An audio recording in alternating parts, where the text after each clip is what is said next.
Om Shankaram Shankaracharyam Keshavam Vagarayanam Sutra Bhashya Krutau Vande Bhagavantau Punah Punah Ishvaro Gururatmeti Murti Bheda Vibhagine Vyomavad Dehaya Dakshinamurtaye Namaha.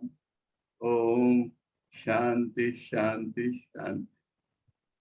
Friends, we are taking today the study of not only a new scripture, but a new type of scripture. Generally, scriptures in the scheme of Vedanta have the name Prasthana. Prasthana means the scripture which helps us to go towards freedom or perfection. They are called prasthanas. And there are three types of prasthanas. Upanishads as a group are called Shruti Prasthanas, the revelations by the rishis. Bhagavad Gita, which Swami Vivekananda calls as the divine commentary on the Upanishads, is called Smriti Prasthan. It has the value of the same as Upanishads. But because it is a part of the Smriti Grantha Mahabharat, it is called the Smriti Prasthan. And this scripture which you are studying now, what is the name of the scripture? In our notices and announcements, you get the name Brahma Sutra. But that is not the original name of the book. That is the popular name given by us. This is called Nyaya Prasthana. Not that he has given logic, but he has made a logical arrangement of the sentences from the Upanishads. The nature of the scripture is that the sentences from the Upanishads have been arranged in such a way that we can logically, rationally comprehend them. He has not given any new logic, but he has arranged the sentences from the Upanishads in such a way that if we follow logically or rationally, we can understand them. So it is called Nyaya Prasthan. Now, who is the author and what is the original name of the book? The original name of the book is Shariraka Mimamsa Shastra. Shariraka Mimamsa Shastra. Let us find the meaning of this book first title. The one word which is very common is Sharirika. And mind you, this is not Sharirika. Sharirika means related to the body. Sharirika means related to the body. And here it is called Shariraka Mimamsa. Shariraka means who have a sharir. Everybody feels his body to be him itself first. But let us analyze what is real in this psychosomatic complex.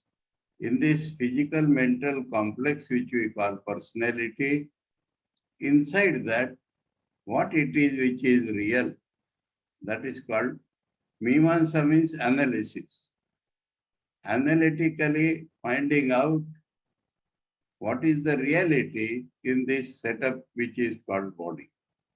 Shariraka means inside the body we feel. Mimamsa means analysis of what is real there.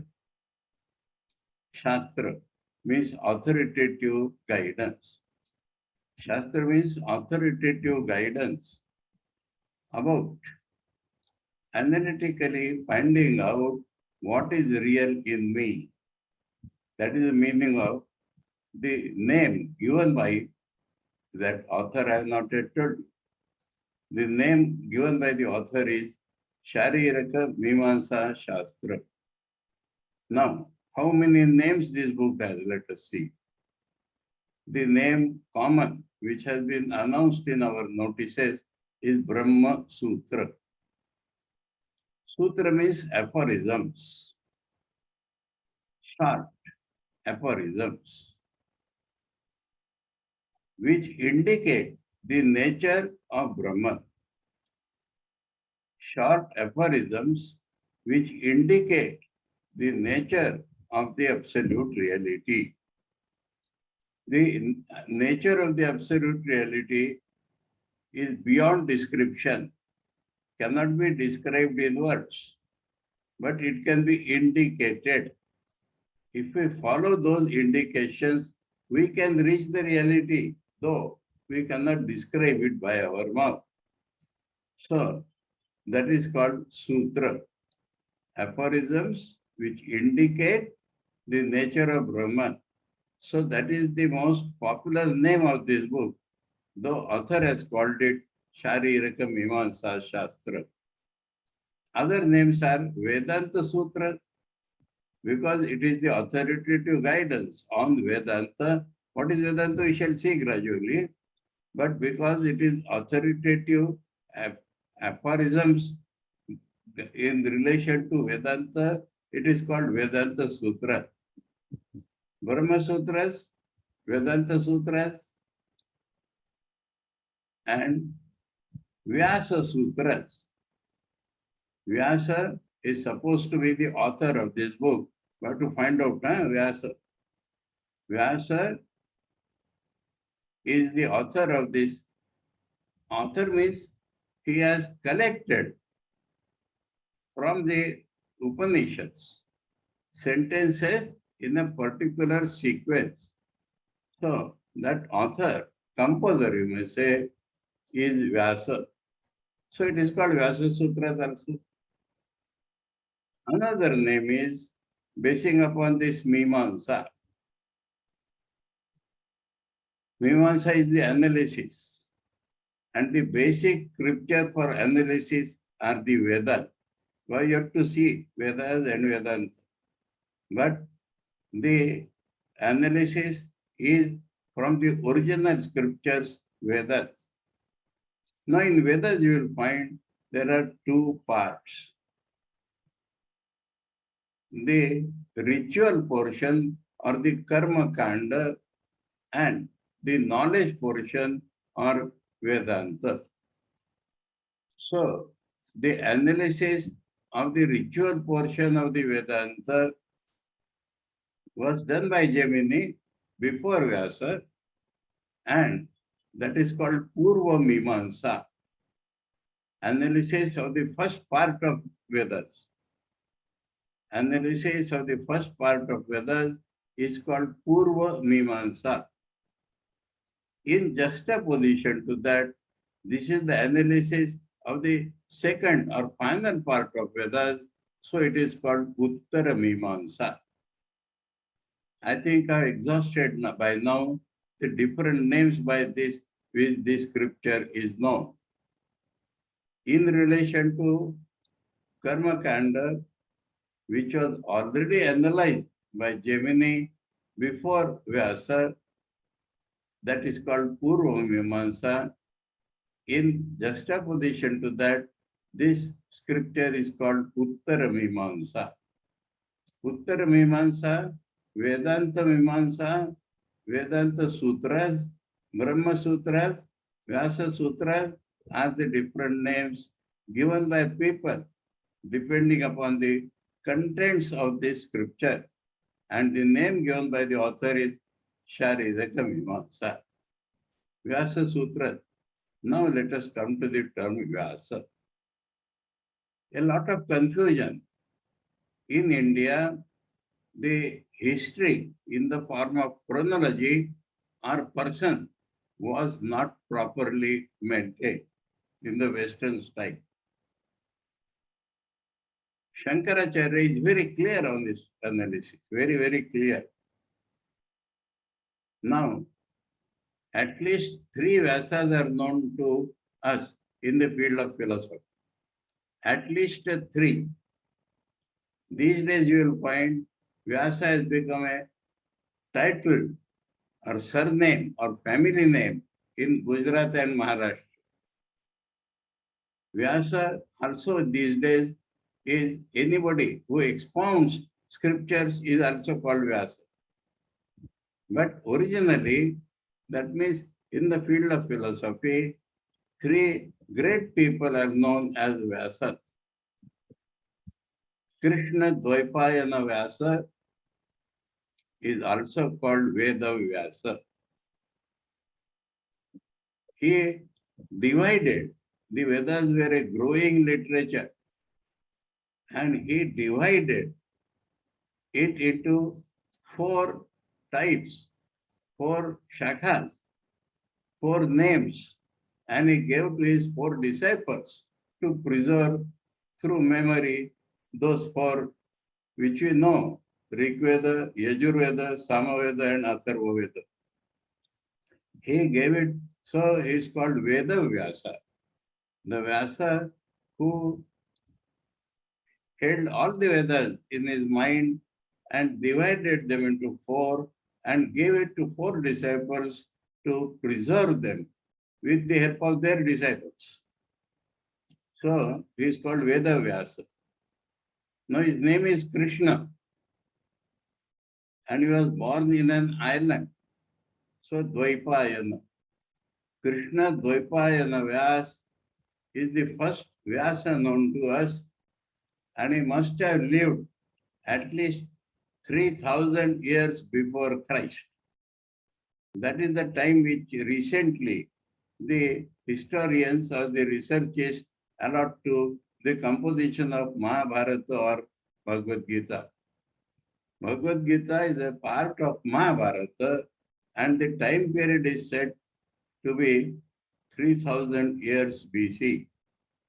So this Vyasa lived 3000 years BC and is called Krishna Dvaipayana Vyasa and Veda Vyasa. Mistakenly, that is carried over, and people think that these Brahma Sutras are also by him, which has been found out very clearly that it is not by him. Vyasa, let me first now explain what this word Vyasa is. Those who have learned geometry in any Indian language, say Sanskrit, he knows that Vyasa is the diameter of a circle. A circle has circumference, a circle has radius, and a circle has diameter. Vyasa means the diameter of a circle. Implication is that if there is a person who knows all knowledge from this end to that end, he is called Vyasa. Vyasa was in India, we called that person as Vyasa who knew all knowledge available from this end to that end. That is the meaning of the word Vyasa, please. Now this Krishna Dvaipayana was supposed to be knowing the entire field of knowledge. And so he is called Vyasa, and especially in relation to Vedas. So he is called Veda Vyasa. Now, 2nd century BC, from 3000 BC, over antiquity, we are coming to 2nd century BC.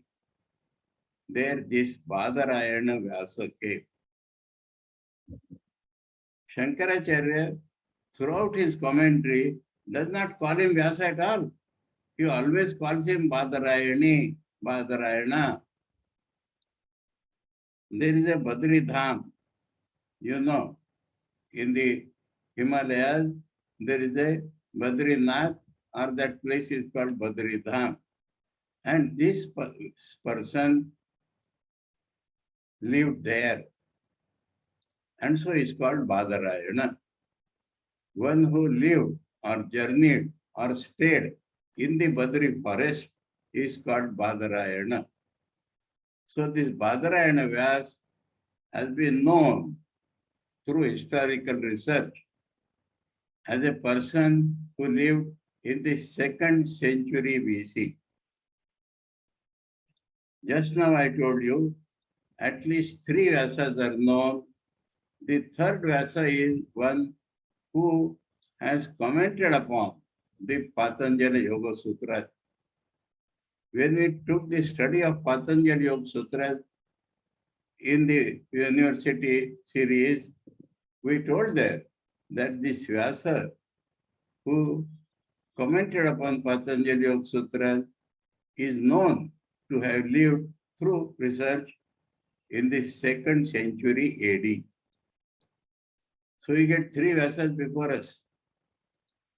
Vyasa of hoary antiquity, roughly put at 3000 BC, is the Krishna Dvaipayana or Veda Vyasa.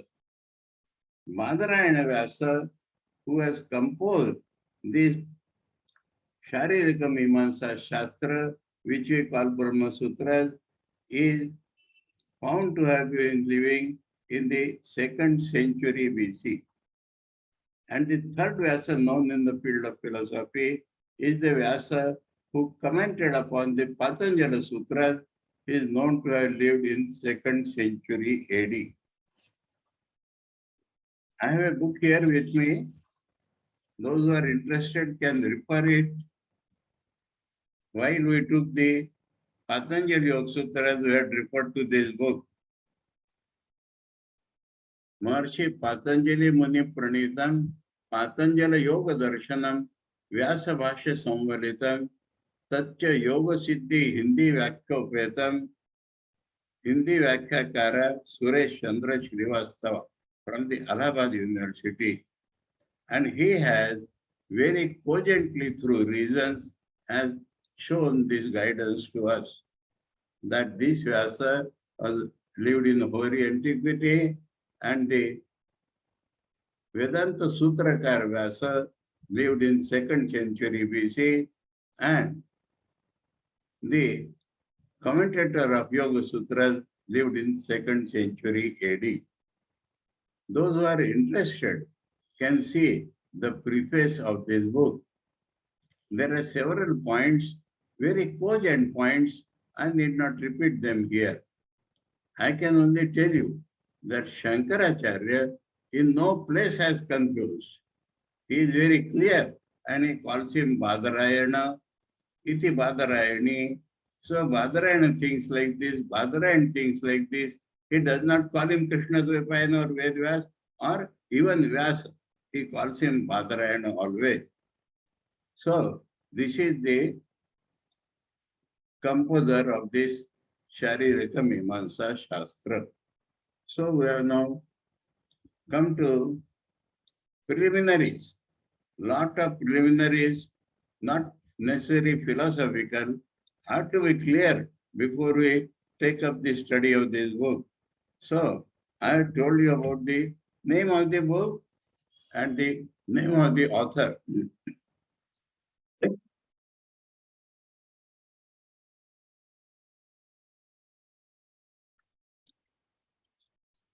Now I refer to 2 words continuously, which we must now explain.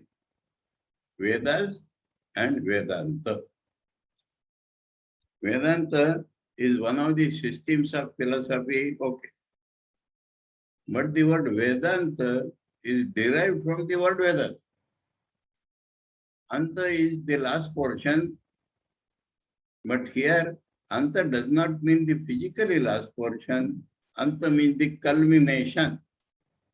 Now what is Veda? The word is derived from the root with. With is to know. So all knowledge becomes Veda, but no. All knowledge is not included in the Veda. Then what is that knowledge which is included in the Veda? Now we see a lot of development of knowledge through science is growing leaps and bounds. Inventions, discoveries in the field of physical sciences is growing like anything. If science was walking, it started running. And when science was running, it started flying. And all that knowledge is based upon the five senses of ordinary man. Five senses of ordinary man.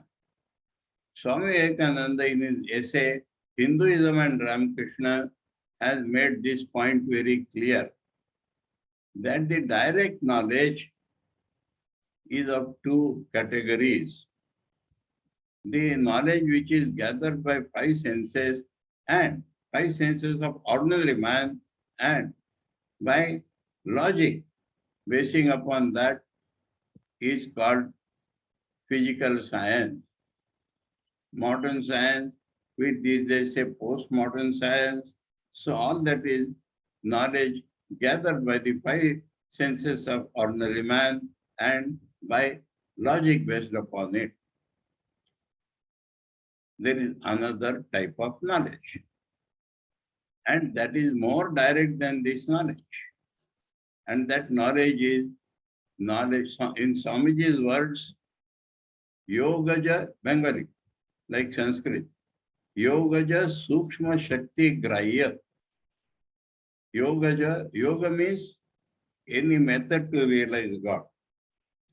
When we follow any method to realize God, a Shakti, a power, a faculty is developed in man. And that faculty does experience the subtler truth. What is subtle? That which we cannot experience by the five senses, but does not mean that we do not experience. Physical sciences will tell us we cannot experience. But Vedas, the rishis of the Vedas, they tell us that we can develop. All humanity has that as potential or latent in all of us by particular practices. Swamiji has explained this in his book on Raja Yoga, that what we call miracle or extraordinary, there is no miracle or extraordinary. We can develop our power of perceiving these subtler things. Now this world, physical world, the scientists will tell us is composed of protons, electrons, photons, and what not. But they do not tell us any method. They do not imagine that these particles can be seen. Their effect in a test tube, their effect on our five senses can be seen. And so they hypothetically build up this system. But in India, the rishis or anybody who was a rational thinker never proceeded like that. If he finds through analysis, through generalization, that behind this solid-looking world, there are subtler particles, he would train himself to perceive them. Then only he will analyze further. So they could perceive the elements, actual elements, not the 92. Actual elements which are not more than 5.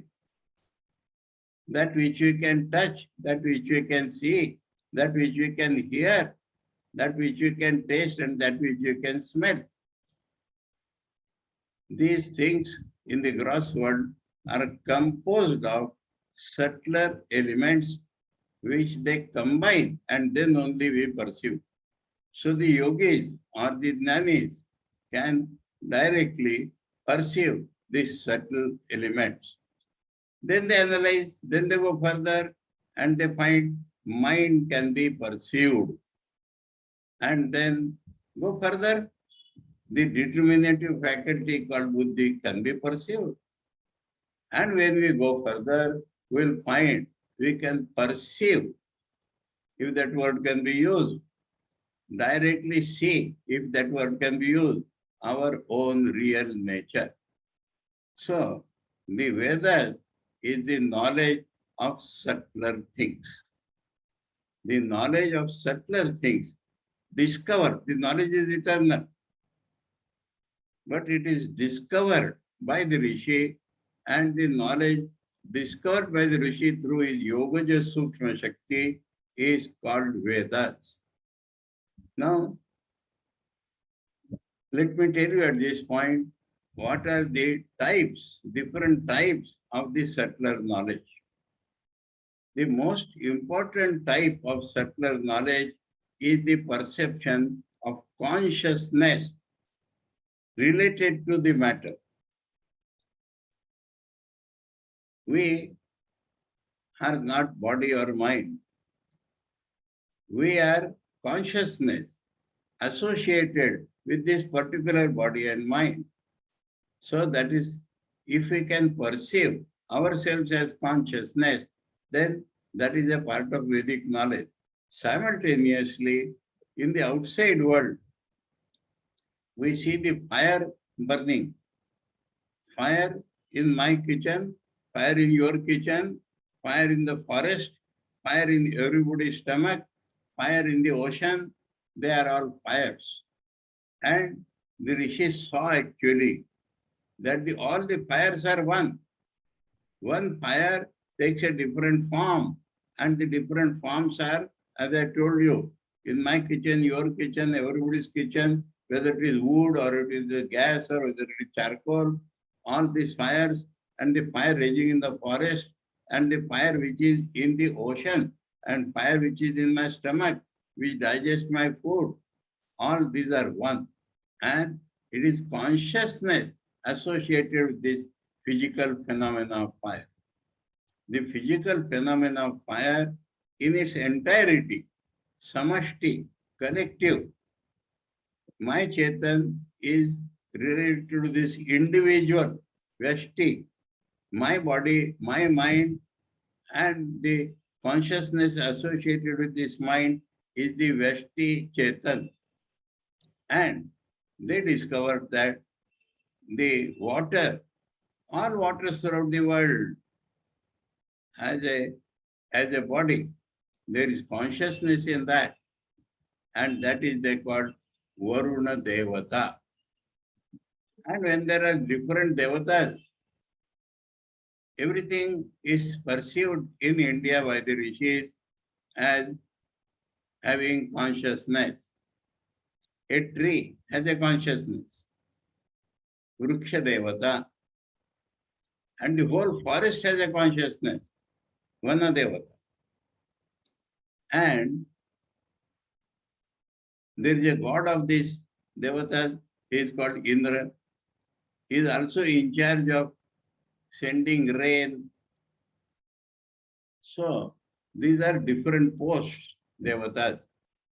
Different persons occupy them from time to time. So the first type or most important type of the subtler knowledge is consciousness, cosmic but specific. That means Agni Devata is not going to send rain. Agni Devata is not the Jala Devata. Vastu Devata, Griha Devata. That means when we construct a house, we are going to worship somebody in that house, that is Griha Devata. But the very fact that a house has come about, a particular combination has come about, a Devata lives there, consciousness is present there, that is called Vastu Devata. So, like that, the rishis, when I was in Chandigarh, one military officer used to say that every morning when he gets up, he talks to the trees in his garden. And without talking to the trees, which he finds responsive, he does not go to the military. So even in the modern age, why I give example is that even in modern age, people who have developed their subtler powers can see these devatas. They are not imagination, they are not ratiocinations, they are the direct perceptions of the rishis. Who is a rishi? Rishi is Darshanath, one who sees super sensuous thing. One who sees these subtler truths is called the rishi. And these rishis have discovered. Why discovered? All knowledge is inside man. So it is simply going inside and knowledge lies cover. If it is the cover is removed, that is called discover. So they discovered all these devatas. That is the first and most important type of the subtler knowledge called the Vedas. Now, a man basically it has selfishness. Because if there is a consciousness associated with a particular body and mind, the automatic result is selfishness and ego. Now, because of this, what happens? He is relatively pure, so he has found the devatas. Then as children, we used to ask our parents, give me this or give me that.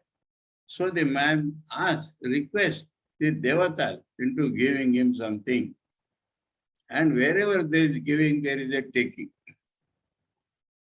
We are entering the field of business like give and take. And there certain rules are there. These rules also are not seen by our eyes. But the rishis discovered that if you do such a work, if you do such a homa for this god, you will get such and such result in the next life after you die. So the connection between the karma and karma pala, that is the second type of subtler knowledge included in the Vedas.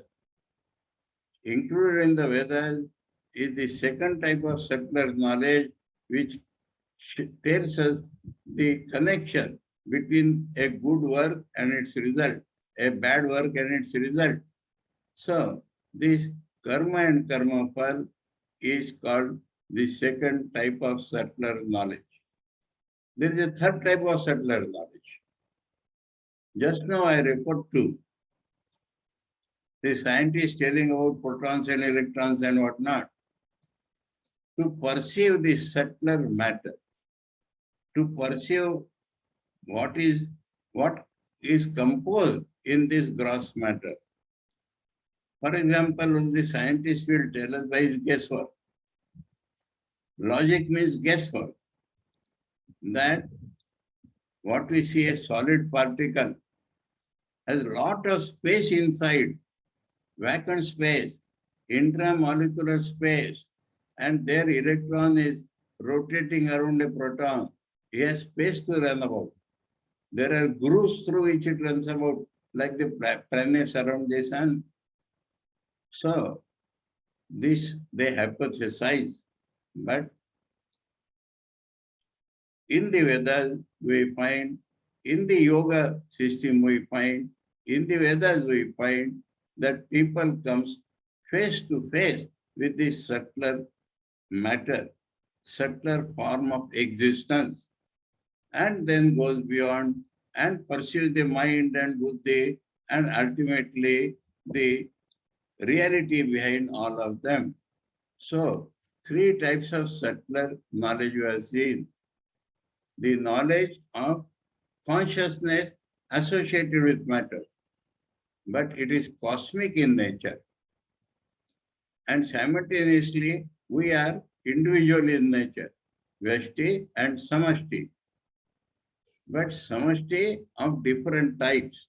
Agni Devata, Jala Devata, Vastu Devata, Vana Devata, Akasha Devata, Vayu Devata. So, cosmic but particulars. Vedas are have three parts inside. Not Karmakanda and Jnanakanda. Vedas have three parts inside. Sangita, Brahmana, and Aranyaka. Sangita means a collection of hymns of the gods. Because we find them much superior than us. Because we find them like persons. And so we praise them. So if you open the Rigveda Sangita, you will find hundreds of Suktas for Indra. As a man perceived Indra, he composed a song. Agni Devata, Mitra Devata, Varuna Devata, Surya Devata. So this collection of the praises of gods seen by rishis is called Sangita. Now the second portion, how to use these mantras in particular rituals so that we get particular results. That is the Brahmana portion. So Brahmana portion tells us that these mantras can be used in pujas and we will get these results. So that portion is called Brahman. Now what happens? A man becomes after some time fed up with this gross material world and he retires to the forest. And there his world is his own mind. And the whole world is seen by him as mind. And he worships God through his mind. And so the third type of subtler knowledge is prevalent in the Aranyakas. They know the gods and they also praise the gods. And they do not require any ritual to praise the gods. They do it through their mental worship. So these are the three parts of Vedas. Now, suppose the mind is not so selfish. Suppose the mind is relatively purer. Then the Sangita or praise of gods, any form of devotion, mind you, purifies the mind further. In Shri Ram Krishna Leela Prasanga, which is available as Shri Ram Krishna the Great Master, and also Swami Chaitanya's translation, Shri Ram Krishna in his divine play, you will find Swami Sardananda, a great rishi, clearly mentioning about Mathur Babu, that his intellect or knowledge was purified by his devotion, and so he could pursue certain things about Shri Ram Krishna which others did not. So this Devata Jnana has an effect of developing our faculties. And then what we perceive? We perceive that these devatas, apparently different, are not actually different. Like we have eyes to reveal objects to us, we have ears to reveal the sounds, we have tongue to reveal the taste. So like that, these different devatas are different faculties of one consciousness. There is only one consciousness in the entire world. This comes as a discovery by purification of the mind, mental faculties, which happens through these praises called the Sangitas. So we find these gods are raised to all-pervading nature. Oh Indra, you are all-pervading. Oh Agni, you are all-pervading. So they remain the names only, and we come across one consciousness throughout the world. Now, a big jump comes in our mind at that point. These are Samashti Devatas, we are Veshti. That is Vedas. Now, if there is only one consciousness, we are not separate from that. Agni is a particular appearance of Brahman.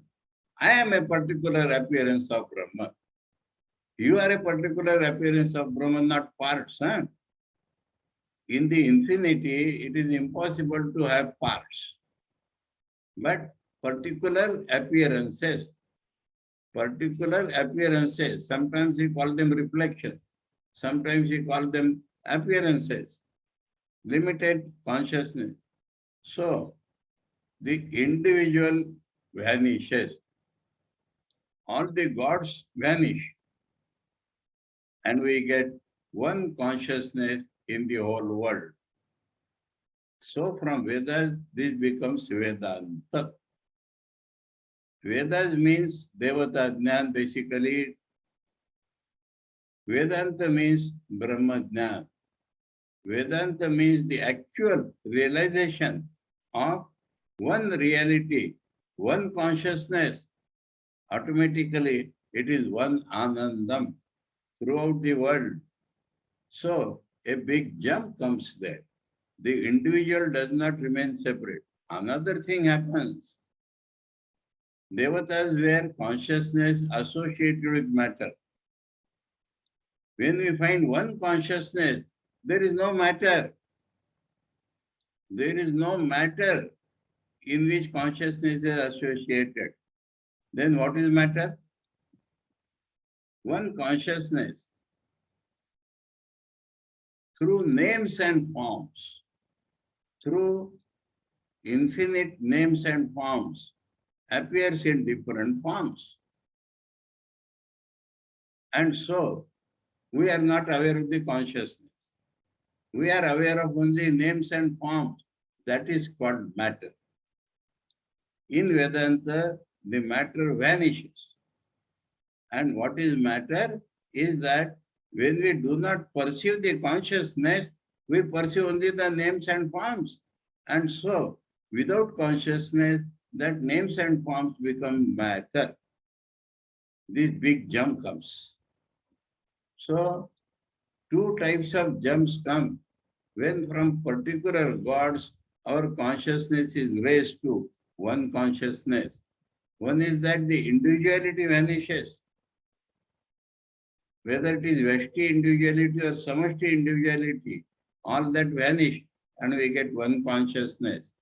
Simultaneously, the division between matter and consciousness vanishes. We find that what we call matter is nothing but one consciousness appearing through name. Neither names are real nor forms are real. Names are only sounds and forms are ever changing. That we shall discuss when we come to Brahma Sutra. But the forms are not real, the names are not real, but the Brahman appearing through these names and forms is what we call as matter, when the Brahman as consciousness is not pursued. So this is Vedanta. I think I have explained Vedas and Vedanta, and now this Vedanta will enable us to realize that one consciousness, and that through analysis of our body and mind and the analysis of all the forms of the world and there behind that and behind that. So that is the Shariraka Mimamsa Shastra. Shariraka Mimamsa Shastra by Bhagavan Badarayana Vyas consists of arrangement of the Upanishads. This knowledge is in Upanishads. The original source of this knowledge is in the Upanishads. But why there are many Upanishads? Because the receiver's minds are many. The giver's mind is many. So the form in which it is given is many. Knowledge is one only. And so there are various Upanishads. We want to study all the Upanishads together. So which sentence we should study first? Then we should study which sentence? Then we should study with this sentence. Shankaracharya says, this Badarayana Vyas, Vedanta, Vakya, Kusuma, Grasanartham is Sutrana. You know, the word Sutra has another meaning. Sutra is aphorism we have seen, but Sutra means a thread. So Shankara has used that word thread, meaning of the Sutra. And he said there are different flowers. If a thread runs through them, we find a garland. So Vedanta sentences are like different flowers. And the work of Badarayana Vyas is only threading these flowers into a garland. That means presenting this Veda according to a proper system, a proper logical, rational understanding. a cohesive understanding. So, without presenting any new logic, the Badara and Vyas has presented the purpose, he says, of the Sharirika Mimamsa Shastra, which are sutra in form, is that it Vedanta Vakya Kusuma Grasanarthanam Grasanarthaya Sutrana. That is the purpose of this sutra. I think cohesively from outside we have discussed Badarayana Vyas, we have discussed Sharirika Mimamsa Shastra, and while doing that, we have discussed Vedas and Vedanta, and we have discussed the form of the scripture, which is called Nyaya Prastha. Nyaya means logic. Logical presentation of the sentences of Upanishads. Original scriptures are always Upanishads. And to study different Upanishads in a cohesive way, that is the purpose of the. So it is a new type of scripture. So it is called the Nyaya Prastha. So this is what we have seen today. Basic preliminaries before we enter now. There are 4 divisions in the Brahma Sutra. Let us call them Brahma Sutras now. With this understanding, there are 4 chapters. Each chapter has 4 sections, and the total number of sutras is 555. So it is a huge literature. Now, the first 4 sutras, with the Shankar's commentary on that, are enough for the spiritual development of man. All the other sutras will rationally present the Vedantic knowledge. What the Vedanta has to say about sadhana, what the Vedanta has to say about this, about that, about that, about that. So a cohesive system of philosophy is built up by the study of 555 sentences. But our way, prasthana, is always, we want to realize the reality. Our interest is not intellectual. Our interest is not to know what Vedanta says about this and that. Our interest is, with the help of Vedanta, to realize our own real nature. And this everybody has found out that the first 4 sutras and Shankara's commentary on that. And before that, Shankara's introductory commentary to this Vedanta Sutra, which is famous by itself, called Adhyas Bhashya. We shall see that later on. So this is enough to illuminate us to realize our own real nature. And so it is studied separately. It is called Chatusutri. Chatusutri means the first 4 sutras of this Sharirika Mimamsa Shastra, which has 4 chapters with 4 sections each and total of 555 sutras. The first 4 sutras and Shankar's commentary is what is our object of study in this series. So that is called Chatusutri. Now, another point.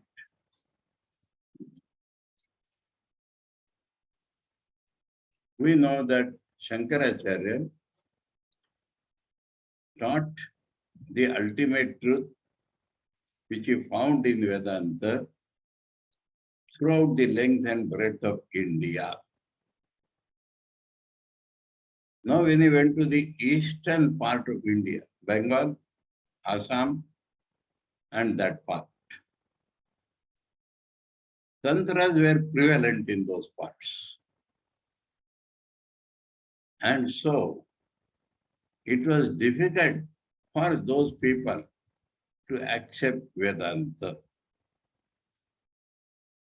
But Shankaracharya teaching methods were highly logical, which could not be resisted. So what the Bengalis thought is that they took it as a defeat. I'm telling you some more basic points. Because before they start, so many messages have come to me that it is difficult, very difficult. We cannot understand when we try to understand. So I'm telling why this difficulty has been created. So the Bengalis thought of it as defeat. I'm quoting all this from Shri Ramakrishna Leela Prasanga, please.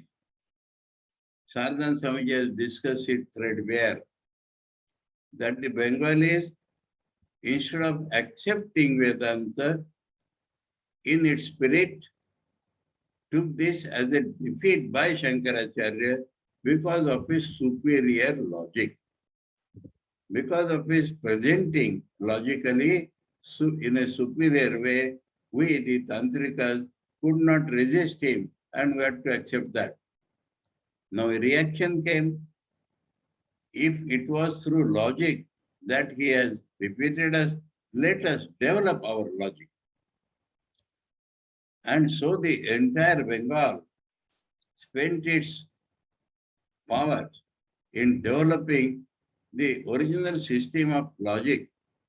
Gautama's Nyaya Sutras was different.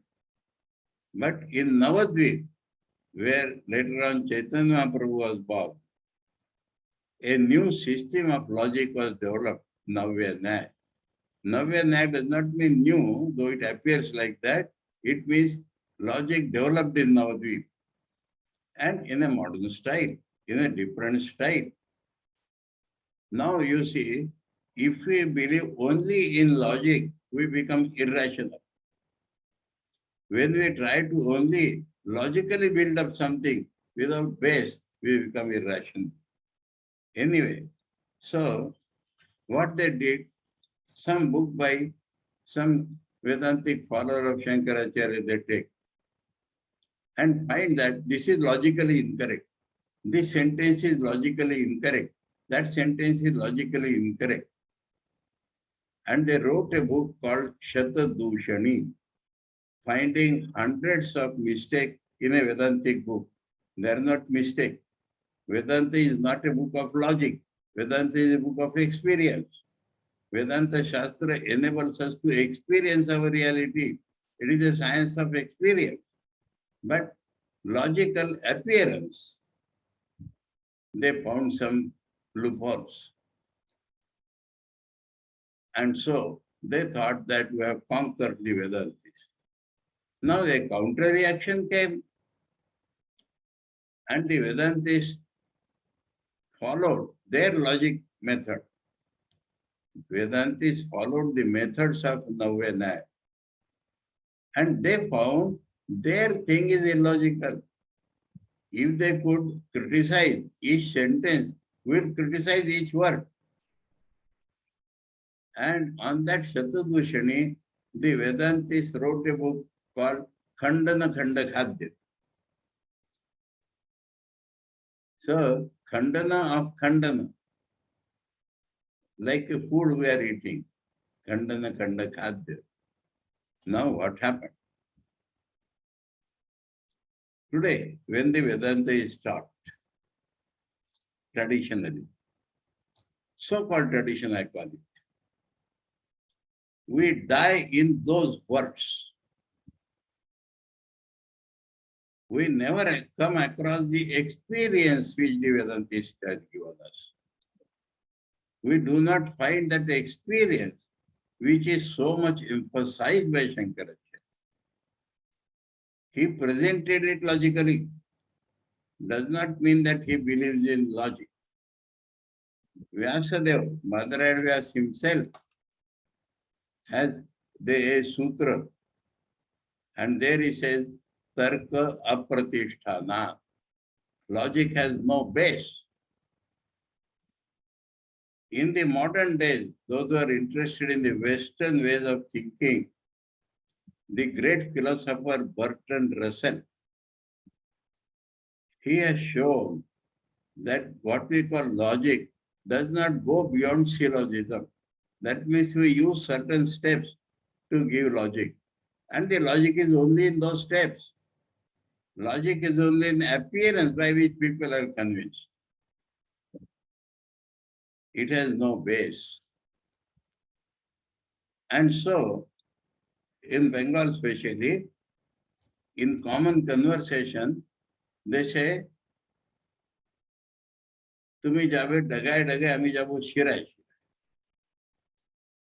If you enter the different stems of the leaf, will enter the very marrow, will enter the smaller, thinner lines in the. That means if you show some logic, will show a subtler logic. And the experience is lost. And that is why the Asia appears as jatil. Why we find difficult is because it is presented in all the tikas and translations. So that now they started writing books in such a way that the logician should not find the criticism. Will logic proof, we shall write our books. And that carries the mind away from experience. And so, I will tell my experience on that point. One of my friends, well, I started attempting to translate in Hindi in as simple words as possible. Simple words means directly expressed, not through that navena. And I circulated, I gave it to some great scholars in Chandigarh. I will tell you names. There is one Dr. Angiras Sharma. He is encyclopedia. So I sent it to him, 1/3 of this Chatusutri translation. And he said, too simple. It is not correct. And another friend, Shil Kamal Chaurasia. He was doing PhD in Vedanta in Delhi University. When he came to Rishikesh, I gave him to read. I remember. Now he says, I'm sorry for that. He threw it away. Too simple. That made me stop. If it is not useful, why should I write? Then came across this brahmachari, Praveen, Ramarupananda is his name at present. At that time, he was a brahmachari. He was with me in Chandigarh for a long time. I left Chandigarh. He is now in Shimla. He came and met me in Rishikesh. And he said, Swami, why you have stopped? It is such a wonderful thing you are creating. He told me he heard Chatusutri in Belur Math twice during the days of his training center and later in a refresher's course. And he did not understand one word he says. And only by reading that translation, he says, I can understand. So please do not stop. Please continue this work. That prompted me. And another 1/3, 2/3 I completed. Again, due to various circumstances, it was stopped. And when I went to Bangalore to discuss with our brahmacharis, their force, pressure, made me complete that. And then I sent to those who know Sanskrit well, those who know Vedanta well, those who know Hindi well, and they have edited it. So that is the basis. Our time is complete today. So I told you all the outside things. And from the next class, we'll enter it. So I think I have sufficiently introduced why your university has asked me to talk about it is perhaps that I'll be able to talk in the simplest terms. Now it is a task because I have to talk in English. The translation I did was in Hindi. So, but let me say, I have taken these classes in English also 2, 3 times. So let us, in the next class, let us proceed to go into the depth of this great scripture, Chatussutri, the first 4 sutras with Shankar's commentary on the Sharirika Mimamsa Shastra of Badarayana Vyas. Om Shankaram Shankaracharyam Keshavam Badarayanam Sutra Bhashya Krutau Vande Bhagavantau Punah Punah Ishvaro Gururatmeti Murti Bheda Vibhagine Vyomavad Vyapta Dehaya Dakshinamurtaye Namaha. Om Shanti Shanti Shanti. Hari Om Tat Sat. Shri Ramakrishna Arpanam.